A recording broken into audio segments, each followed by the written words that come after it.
for all of you. Well, they don't make videos, so they asked me if I could make some and make a video of it to get it out there. So that's what I'm doing today. I'm canning corn and corn cob jelly, and this video was requested by one of my subscribers that goes by the name of Bears Here. They just canned some of this and they liked it so much that they wanted to share it with all of you. Well, they don't make videos, so they asked me if I could make some and make a video of it to get it out there. So that's what I'm doing today. Believe it or not, this corn cob jelly is a USDA approved recipe, and I'll put a link in the description box.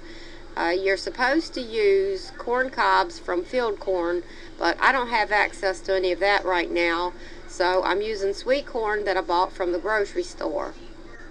I'm only using a dozen ears for this because that's what the jelly recipe calls for, and I thought it would also be a good way to gauge just how much corn you would need if you wanted to can your own corn. People say that this jelly tastes a lot like honey. The first thing you need to do is shuck the corn, remove the silks, and wash it.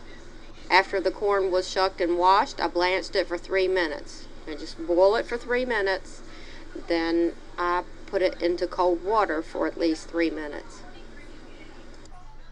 Then I cut the corn off the cobs, and you guessed it, I have gadgets for this. You can use a knife if you want to, but I have this handy little gadget that I bought at the Dollar Tree. Works great. You just put it on there, push it down. It does take a lot of effort to push it down. If you could stand over it, it would probably help. But it does take it off perfectly for canning whole kernel corn. And if that's too much of a struggle for you, I have another gadget that'll cut corn off the cob too. That's a little easier to use, but you need to be careful not to cut your hand with this one. It just takes more time to use this gadget because you're just cutting little sections of the corn at a time. But you can adjust that blade to different heights, and I had it set for cream corn from the last time that I canned corn. So you can see that it cuts it differently. When you're cutting the corn off of the cob, for whole kernel corn you should cut about 2/3 of the way through the kernel. For cream corn you should cut half the way through the kernel, and then you scrape the cob to remove the milk. So here's what I ended up with. It was a little over 2 quarts. I'm going to make the jelly first. You're supposed to cut the cobs into 4-inch pieces. I found it's easiest just to break them into thirds.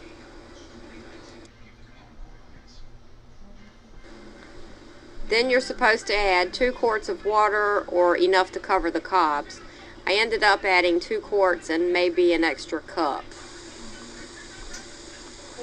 Then I boiled the corn cobs for 40 minutes.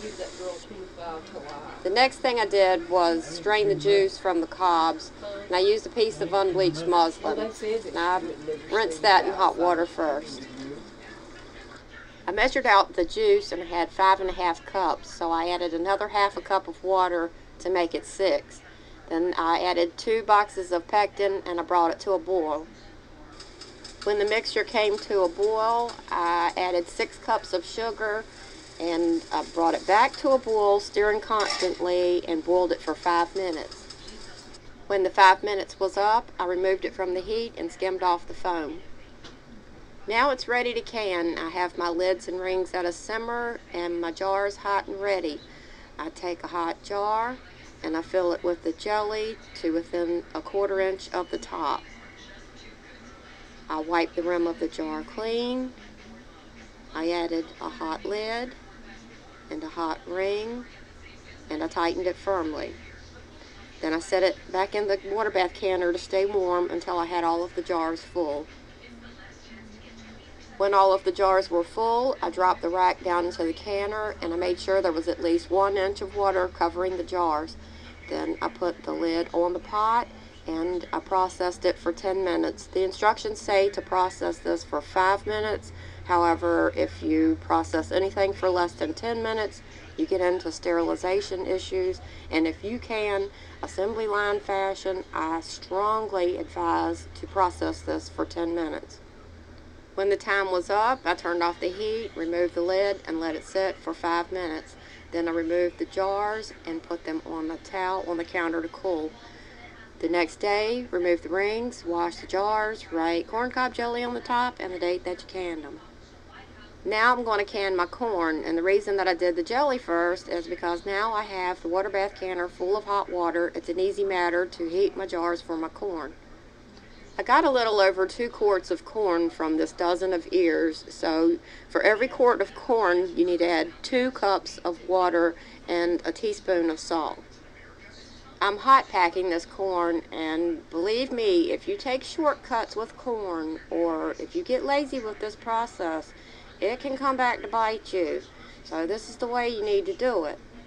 Let me change that. You can can your corn any way you want to can your corn, unless I'm your mama. Then this is the way it needs to be done. So I boiled the corn for 5 minutes, and it's ready to be canned. I have my lids and rings at a simmer. I have my jars hot and ready. I take a hot jar. I fill it with corn, leaving 1-inch headspace. I remove the air bubbles. I wipe the rim of the jar clean. I added a hot lid, a hot ring, and I tightened it firmly. Then I placed the jar in the water bath canner to stay warm until I had all the jars full.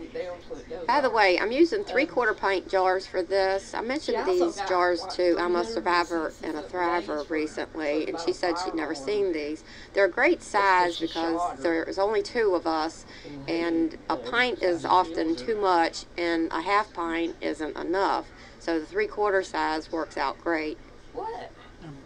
Also, keep in mind that I'm canning whole kernel corn. If you're canning cream corn, you should not can that in quarts. It has density issues, and it also has to be processed for a longer time. So if you're canning cream corn, be sure to very closely look at the directions in a canning book.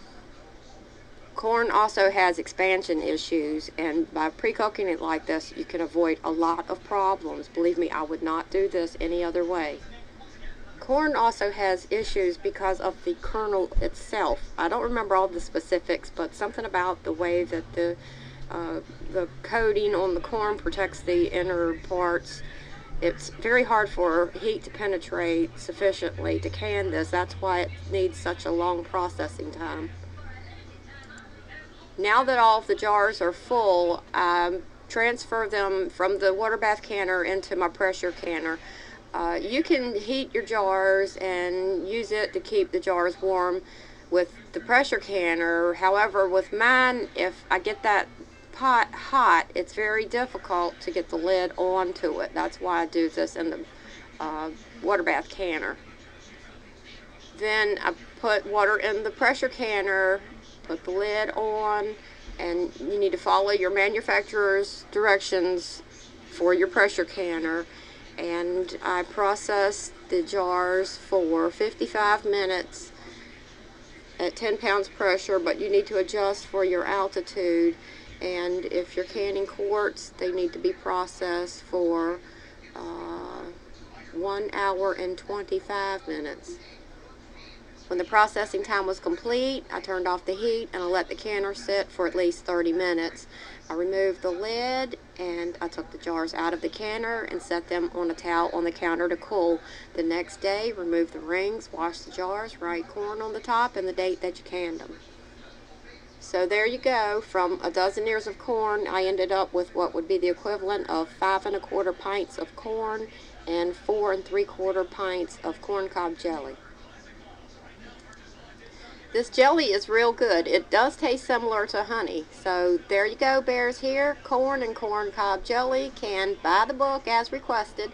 And if any of you call me Mom, this is the way you have to do it. Hope it helps.